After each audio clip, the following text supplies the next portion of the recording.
வீட்டிருக்கிற சான்றோர் பெருமக்களை கூடி நிற்கிற தாய் தமிழ் சொந்தங்களே, உங்கள் அனைவருக்கும் என்பது பணிவான வணக்கம்.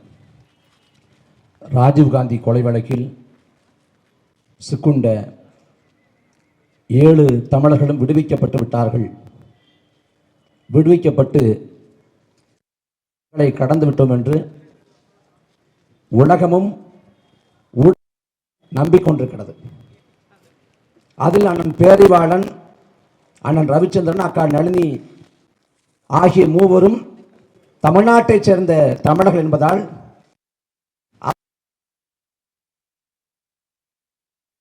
அண்ணன் ராபர்ட் பயாஸ், அண்ணன் ஜெயக்குமார், அண்ணன் முருகன், அண்ணன் சாந்தன் ஆகிய 4 பேரும் விடுதலை செய்யப்பட்ட அன்றே திருச்சி சிறப்பு முகாமில் அடைக்கப்பட்டார்கள்.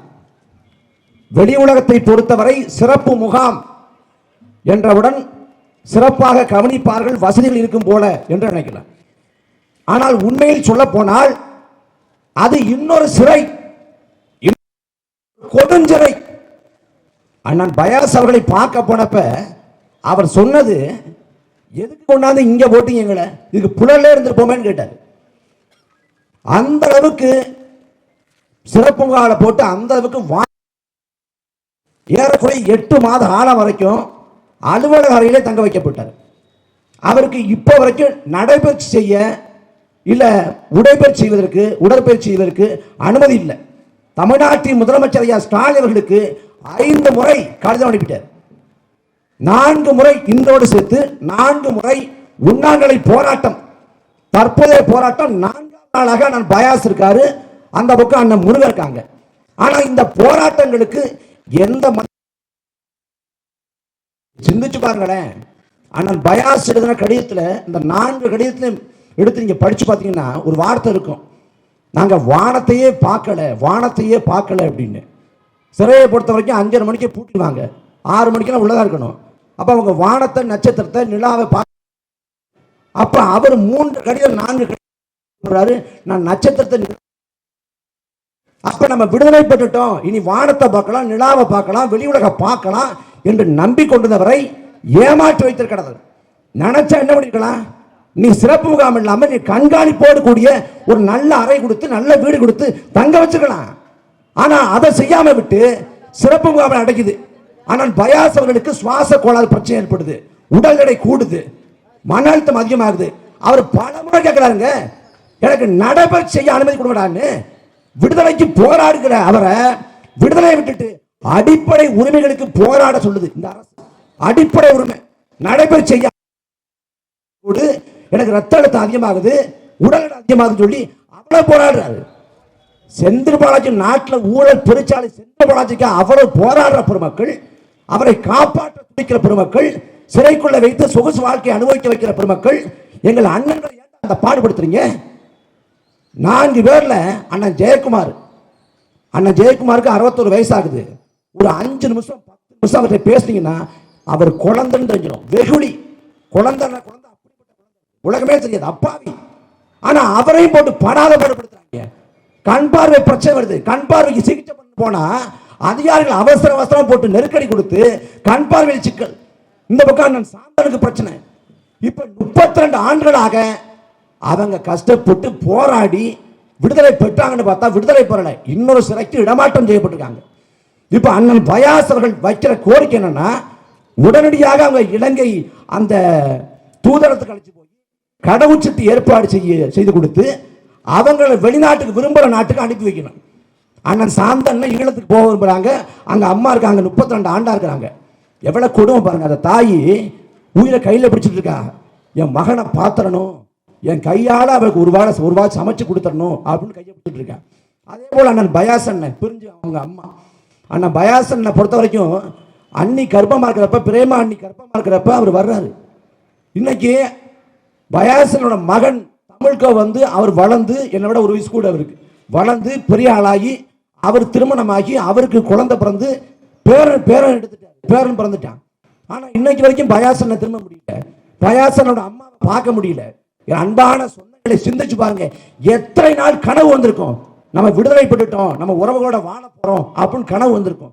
விழிச்சு பார்க்கிறப்ப எல்லாம் கனவு, ஒண்ணுமே இல்லைங்கிறப்ப எவ்வளவு வலிச்சிருக்கும். கொஞ்சமாவது ஈவு இரக்கம் கொஞ்சோண்டு இருந்தா கூட, மனிதனை இருந்தா கூட இப்படி போட்டு மாட்டி வைக்காது. நாங்க போராடுறோங்கிறத எதுக்கு இந்த பாடுபடுத்தணும்? விடுவிக்க வேண்டியதானே. நீதிமன்றம் விடுவிச்சிருச்சு. லண்டனுக்கு போக, கனடாவுக்கு போக விரும்புறாங்களா, இன்னப்புற நாடுகளுக்கு போக விரும்புறாங்களா, அனுப்பி விடு. ஊரடங்கு போடுது அரசு. கொரோனா காலத்துல குடும்பத்தோடு உறவுகளோடு ஒரே வீட்டில் இருக்க முடியல. எப்படா ஊரடங்கு தளர்த்துவான் வெள்ளப்படான்னு துடிக்கிற. ஆனால் 32 ஆண்டுகளாக வெளி உலகத்தை பார்க்காம இருக்காங்கடா எங்க அண்ணன்கள். இந்த உலகம் எவ்வளவு மாற்றம், எவ்வளவு முன்னேற்றம், என்னென்னமோ மாறி இருக்கு. ஆனா வெளி உலகத்தை பார்க்கல. அண்ணன் பயாஸ் அவரோட அறை எப்போதும் இருட்டா இருக்கும், எப்போதும் இருட்டா இருக்கும். அந்த இருட்டுக்குள்ளே வந்துட்டு இருக்காரு. மிஞ்சி போனா 20 வருஷம் வாழ்வாங்களா, 30 வருஷம் வாழ்வாங்களா? அந்த 30 வருஷம் வாழறதுக்கு என்ன பிரச்சனை? அவருக்கு 32 ஆண்டுக்கு முன்னாடி 32 காவல்துறை சித்திரவதை செஞ்சது இன்னைக்கு வரைக்கும் வழி இருக்கவருக்கு, முதுகு தண்டு வழி. நான் பயாஸ் பக்கத்துல இருந்து பார்த்திருக்கேன். புலசிறையில் இருக்கிறப்ப அவர் கீழே உட்கார முடியாது, உட்கார்ந்து சாப்பிட முடியாது அவரால். நான் கீழே உட்காந்து சாப்பிட்றப்ப அவர் அப்படியே அன்னைக்காவது சாப்பிட்றேன் எனக்காக கஷ்டப்பட்டு கீழே உட்காந்து சாப்பிடுவார். 32 ஆண்டுக்கு முன்னாடி அடிச்சது இன்னைக்கு வரைக்கும் முதுகு தண்டில் வலிக்குது அப்படின்னா எவ்வளோ சித்திரவதை பண்ணியிருப்பாங்க பாருங்க. உடல் அவ்வளவு எல்லாருக்குமே சிக்கல் இருக்கு. மிஞ்சி போனா 20 வருஷம் 30 வருஷம் வாழ போறாங்க. எங்கிருக்க காலமாவது குடும்பத்தோடு வாழறதுல என்ன பிரச்சனை? ஏன் இந்த அரசு இவ்வளவு மனிதர்கள் இல்லாம, ஈவிரக்கம் இல்லாம இவ்வளவு கொடுமைப்படுத்தணும்? நாங்க இதை விட போறதில்லை, தொடர்ச்சியா போராடுவோம். அண்ணன் பயாஸ் அவர்கள், அண்ணன் முருகன் அவர்கள் தொடர்ச்சியாக அறப்போராட்டம் செய்யறாங்க. அந்த அறப்போராட்டத்துக்கு நாங்கள் முன்வைக்கக்கூடிய ஜனநாயக போராட்டத்துக்கு மதிப்பில்லை என்றால் இந்த போராட்டம் அடுத்த கட்டத்துக்கு போகும். நாங்கள் அனுமதி கேட்டு போராட்டம் பண்றப்ப நாற்காலியை போடக்கூடாது, அது செய்யக்கூடாதுன்னு காவல்துறை எங்களை வற்புறுத்தலாம். ஆனா அதே சமயத்தில் நாங்கள் அனுமதி கேட்டு அறிவித்தால் காவல்துறை கெஞ்சுகிற நிலையை உருவாக்குவோம். சும்மா சொல்ல மாட்டோம், உருவாக்குவோம். நீங்க அடக்குமுறை ஒடுக்குமுறை திடீர்னு பார்த்தா ஒரு 3 நாளைக்கு முன்னாடி பார்த்தா NIA வருது. NIA அப்படின்னு குண்டர் சட்டம்ங்கிறப்ப போன ஆட்சியில் நான் பெருசாக நினச்சிக்கிட்டேன். குண்டர் சட்டம் பெரிய பெரிய ஆளுக மேலே போடுவாங்க அப்படின்னு. ஏன் மேலே போட்டாங்க? சீன் ஆயிடுச்சு. NIA ஸ்டோன் சுவாமியெல்லாம் தூக்கி போட்டுருக்காங்க, புடியா அழுதுப்பா அப்படின்னு. எனக்கு போட்டாங்க வாட்ஸ்அப்பில், ப்ளீஸ் இந்த அக்னாலஜ்மெண்ட். என்ன கர்மம் பண்ணு பார்த்தா 7:30 மணிக்கு அனுப்பி 9 மணிக்கு வாங்குறேன். நான் 10 மணிக்கு இருக்கிறதே பெரிய விஷயம்டா. இவன் என்ன நினைக்கிறாங்க, விடுதலை புலிகளுக்கு தொடர்பு இருக்குது. ஆமா, ரத்த உறவு இருக்கடா எங்களுக்கு. நீ கழுத்துல கத்திய வச்சு விடுதலை புலிகளுக்கு தொடர்பு இருக்கிறதா என்று கேட்டா என்ன சொல்லுவோம்? வாழ்க விடுதலை புலிகள், வாழ்க தலைவர் பிரபாகரன் என்று மறைஞ்சு போகும்டா. நீ அடக்குமுறை ஒடுக்குமுறை செலுத்தினா எங்கள் நோக்கம், எங்கள் பாதை பயணம் தெளிவானது. அறம் தொட்டால் மரம் பிறக்கும், மரம் தொட்டால் அறமே தலைக்கும். இதுதான் நியதி. தந்தை செல்வா போராட்டம் அற போராட்டம் வீழ்த்தப்படுது, தலைவர் பிரபாகரன் ஆயுத போராட்டம் மௌனிக்கப்படுது. இந்த முறை அரசியல் போராட்டம், ஜனநாயக போராட்டம், அருவாயுதம் இந்திய போராட்டம். ஐநா மன்றத்திலே முன்வைத்தது போல என் இரு கைகளில் ஒரு கையில ஆயுதத்தையும் இன்னொரு கையில சமாதான புறாமையும் வச்சிருக்கேன். எதை ஏந்தனுங்கிறத நீங்களே முடிவு பண்ணுங்கன்னு சொன்னது போல நாங்கள் ஜனநாயக பாதையை தேர்வு பண்ணியிருக்கோம்.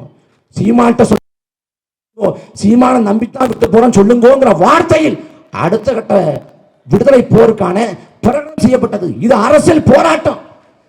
அதை விட்டுட்டு சேலம் ஓமலூர்ல யாரோ 2 பேர் வாட்ஸ்அப்பை பார்த்து யூடியூப்பை பார்த்து அவன் துப்பாக்கி தயாரிச்சான், அவன் உங்க போன் நம்பர் வச்சிருக்கான், உங்க இதெல்லாம் வச்சிருக்கான், அதனால அவனுக்கு தொடர்பு அப்படின்னா இப்ப என்ன நீ என்னைய கூப்பிடுற? நான் என்ன சொல்லுவேன்?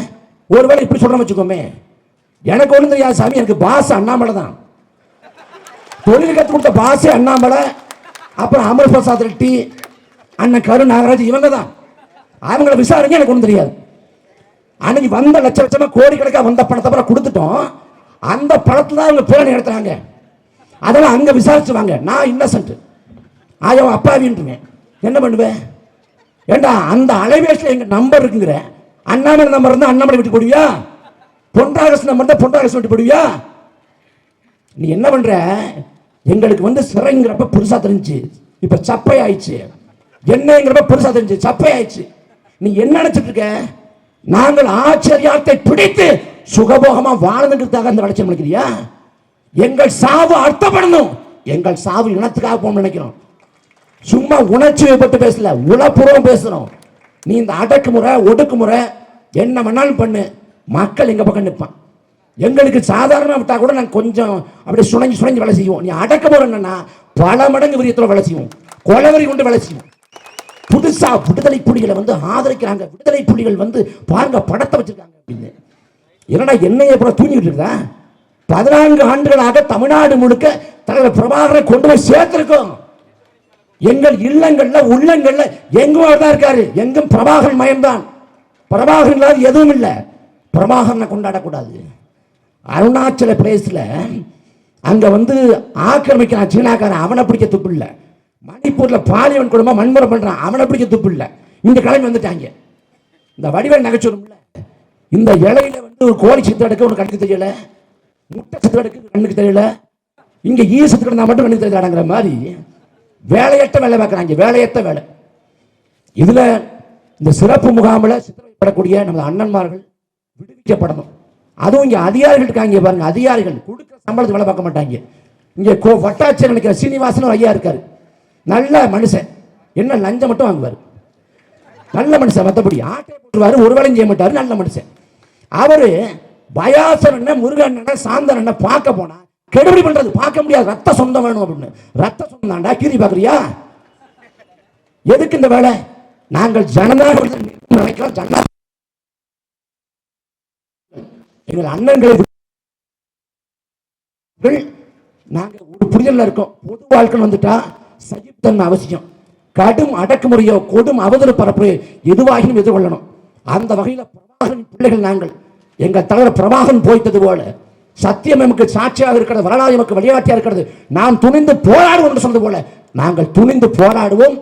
எங்கள் அண்ணன்களை விடுவிப்போம், இந்த மண்ணை மீட்போம். நன்றி, வணக்கம். அடுத்து மாநில